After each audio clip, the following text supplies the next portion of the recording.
So, you say you want to sell your products in Banana Island, but your product is packaged as though it is being sold in the traffic on Third Mainland Bridge. My brother and my sister, your brand is confused.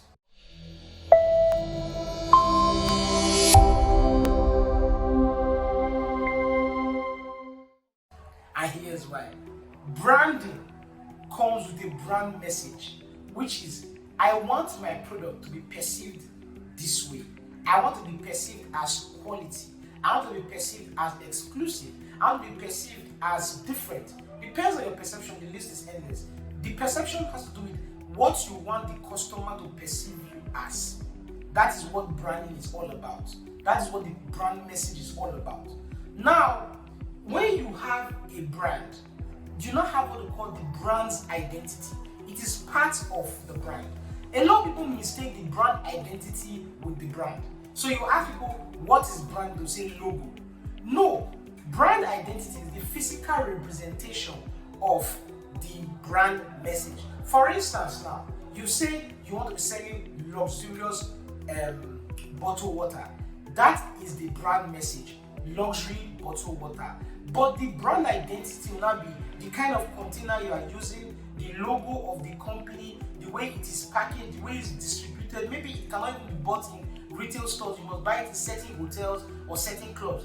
That becomes the brand identity, the physical representation of the brand message or of the entire branding process.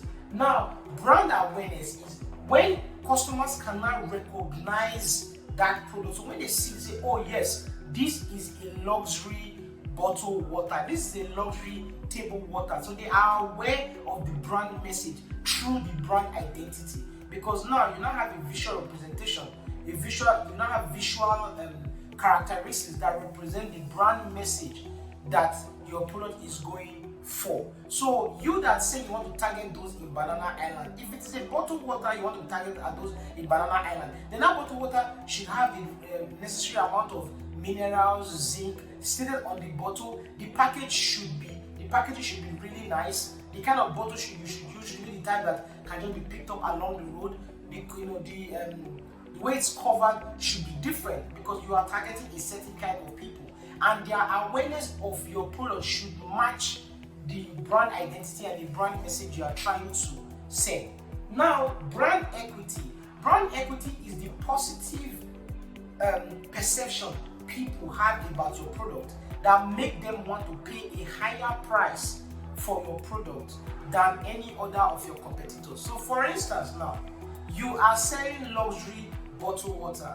You're selling one 50 cl of your bottled water is going for 1,000 naira because it's luxury. Now, if your product has a strong brand equity, then people are willing to pay that 1,000 naira for that product. And the equity that you have as a brand, it's directly related to the brand awareness and the brand identity of your brand as a whole.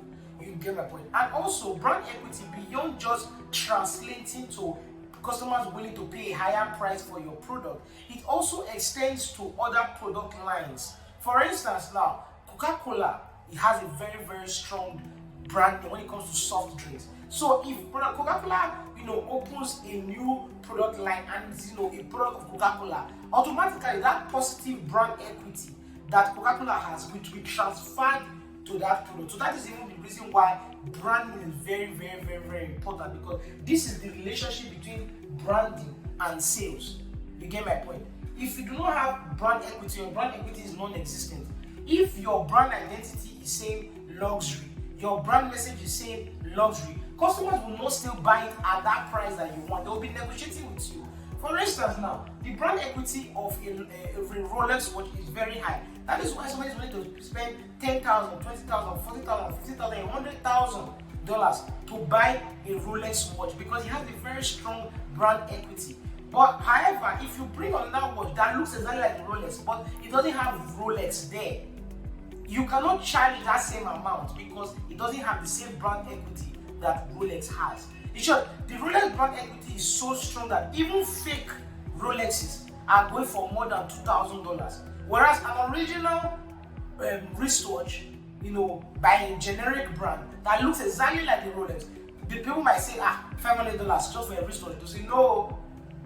You get my point? Now, why is branding important? Generally, beyond brand equity, branding is important because when people buy products as customers, they buy it for two reasons. There's the emotional benefits and there's the functional benefits. Now, if you base your product only on the functional benefits that is going to offer to customers, you cannot charge a premium price for that product, and you will always be, you will always be prone to being pushed into a price war by your competitors. Because, for instance, now, if you are making a generic wristwatch that doesn't have a strong brand identity or a strong brand awareness, which happens courtesy of marketing and promotions, what happens is that if tomorrow you say, I want to sell my watch for 20,000 naira, they will ask you on what basis. Do you get my point? So that is why branding is important, because customers make emotional purchases. Most times we buy things not by their functional benefit, because the emotional benefit we derive from them. Maybe it makes us feel special. Maybe it's a status symbol. The list is endless. But when you are able to have the right branding for your product, that brand message can now identify with the emotional benefit that customers may want to derive from a particular product. For instance, now we talked about the luxury bottled water when we started this conversation. Now, somebody buying that water as a status symbol, I'm drinking O2 or whatever it is the brand name goes by. That is the status symbol. At the end of the day, the functional benefit of water is to quench your thirst.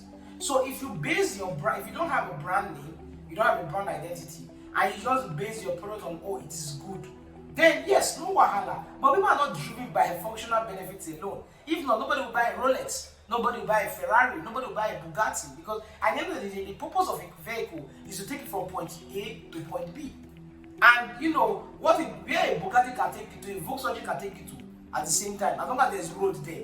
You get my point? So customers are not driven by functional benefits. They are driven by emotional benefits. However, where functional benefits are important to you when designing your brand is that while it's important to have a brand identity, great brand awareness, and hopefully from there you get positive brand equity, you need to do what we call proof of promise. That's to say, your brand message is saying XYZ. Then your product needs to meet up with the functional benefits of that particular product. So for instance, now talking about the Rolex now, the emotional benefit of the Rolex is the status symbol. But the functional benefit of the Rolex is telling the time. Because at the end of the day, when you wear a Rolex or you wear a Casio and wear an Apple Watch, they will all tell you the time. If it's 2 o'clock, it's 2 o'clock across the 3 watches. However, the emotional benefit is now the status symbol that Rolex has attached to it. But if you now brand your product and the basic functional benefit, it cannot perform that one, then there's a problem. So you now buy a Rolex for $10,000, but it cannot tell you the time. There's a problem. So yes, you need to first meet up with the basic functional benefit of that product. Is it telling the time? Is it making calls? For example, we're talking about Apple. However, when you now meet the functional benefit, then from there, you now start crafting the brand message, then the brand identity, the brand awareness through marketing and promotion. Then from there, you now develop a strong brand equity, which you can use to charge premium prices for your product. So, going back to our brothers and sisters that want to target Banana Island, but their products are packaged as though it's being sold in 10 million bridge, do better, because right now your brand is confused. Thank you.